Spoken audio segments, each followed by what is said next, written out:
لا أقسم بيوم القيامة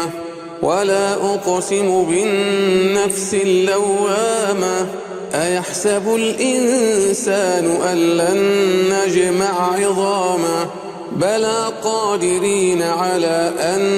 نسوي بنانه بل يريد الإنسان ليفجر أمامه يسأل أيان يوم القيامة فإذا برق البصر وخسف القمر وجمع الشمس والقمر يقول الإنسان يومئذ أين المفر كلا لا وزر إلى ربك يومئذ المستقر ينبأ الإنسان يومئذ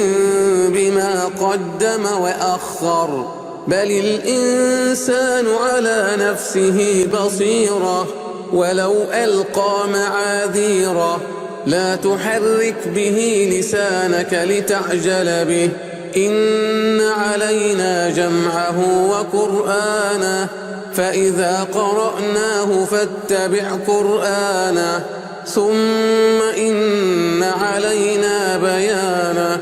كلا بل تحبون العاجلة وتذرون الآخرة وجوه يومئذ ناظرة إلى ربها ناظرة ووجوه يومئذ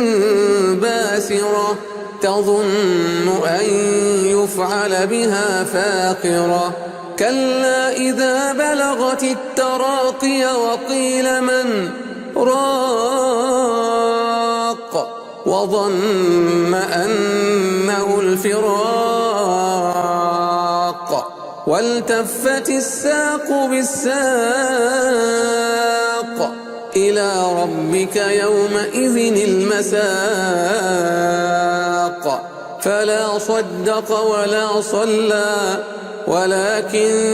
كذب وتولى ثم ذهب إلى أهله يتمطى أولى لك فأولى ثم أولى لك فأولى أيحسب الإنسان أن